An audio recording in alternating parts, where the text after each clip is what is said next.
Arrêtez, peuple de l'OTAN. Vous bombardez un mur qui barre le chemin à la migration africaine vers l'Europe et le chemin des terroristes d'Al-Qaïda. Ce mur, c'était la Libye. Imbécile que vous êtes, vous le détruisez et vous brûlerez en enfer pour les milliers de migrants d'Afrique et pour avoir soutenu Al-Qaïda. C'est ainsi que ce sera, et je ne mens jamais. Et je ne mens pas maintenant non plus.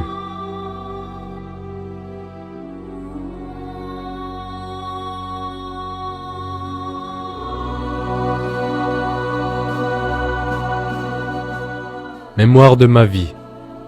Colonel Mouammar Kadhafi, chef de la Révolution, 5 avril 2011. Au nom d'Allah, du bienfaisant, du miséricordieux. Pendant 40 ans, ou était-ce plus, je ne me souviens plus. J'ai tout fait pour donner aux gens des habitations, des hôpitaux, des écoles, et lorsqu'ils avaient faim, de la nourriture. Au Benghazi, j'ai même fait du désert une terre agricole. Je me suis imposé contre les attaques de ce cow-boy de Reagan, lorsqu'il a tué ma fille adoptive orpheline. Il avait essayé de me tuer. Au lieu de cela, il a tué cette pauvre enfant innocente. Ensuite, j'ai aidé mes frères et sœurs en Afrique avec de l'argent pour l'Union africaine. J'ai fait tout ce que je pouvais pour aider les gens à comprendre le concept d'une vraie démocratie, dans laquelle des commissions du peuple dirigent notre pays. Mais comme on me l'a fait comprendre, tout cela n'était pas assez. Même des personnes qui avaient des maisons avec 10 chambres, des costumes neufs et des meubles neufs n'étaient jamais satisfaites. Égoïstes qu'ils étaient, ils voulaient toujours plus. Ils racontaient aux Américains et à d'autres visiteurs qu'ils avaient besoin de démocratie et de liberté, sans reconnaître qu'il s'agit là d'un système coupeur de tête, dans lequel le gros chien mange tous les autres. Mais ils étaient comme ensorcelés par ces paroles, sans voir qu'il n'y a pas de médecine gratuite en Amérique, pas d'hôpitaux gratuits, pas de maisons gratuites, pas d'éducation gratuite et pas de nourriture gratuite.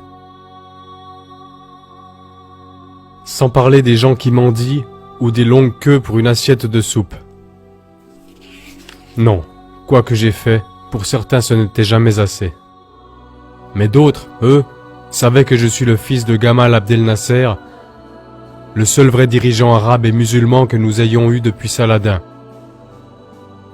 Lorsque j'ai revendiqué la Libye pour mon peuple, comme il a revendiqué le canal de Suez pour son peuple, c'était ces traces que je tentais de suivre pour protéger mon peuple de la domination coloniale, de voleurs qui nous voleraient. Je suis désormais soumis à l'attaque de la plus grande puissance de l'histoire militaire. Mon petit-fils africain Obama voudrait me tuer, pour enlever la liberté à notre pays, pour nous enlever nos habitations gratuites, notre médecine gratuite, notre éducation gratuite, notre nourriture gratuite, pour la remplacer par le vol selon le style américain, appelé capitalisme. Mais nous tous dans le tiers-monde, nous savons ce que cela veut dire. Cela veut dire que les grands trusts dirigent le pays, dirigent le monde et que les gens souffrent. C'est pourquoi il n'y a pas d'alternative pour moi. Je dois prendre ma place. Et si Allah le souhaite, je mourrai en suivant son chemin, le chemin qui a rendu notre pays riche en terres agricoles ainsi qu'en nourriture et en bonne santé. Et nous permet même d'aider nos frères africains et arabes, quand ils travaillent ici avec nous, dans la République du peuple libyen. Il n'est pas de mon désir de mourir, mais si cela devait arriver, pour sauver ce pays, mon peuple, tous ces milliers qui sont mes enfants, alors qu'il en soit ainsi.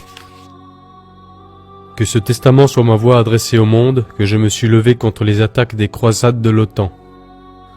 Levé contre la brutalité, levé contre la trahison, levé contre l'Occident avec ses ambitions colonialistes, et que je me suis tenu du côté de mes frères africains, du côté de mes frères arabes et musulmans, comme une colonne de lumière.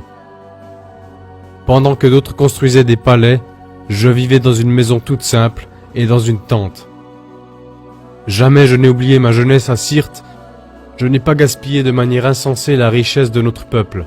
Et comme Saladin, notre dirigeant musulman qui a sauvé Jérusalem pour l'islam, j'ai pris peu pour moi-même. En Occident, certains m'ont traité de fou ou d'insensé, mais ils connaissent la vérité et continuent néanmoins à mentir. Ils savent que notre pays est libre et indépendant, et non sous le joug des colonialistes.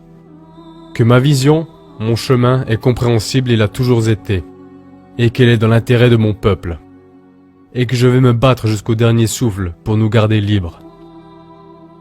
Puisse Allah le Tout-Puissant nous aider à rester croyants et libres. Colonel Mouammar Kadhafi, 5 avril 2011.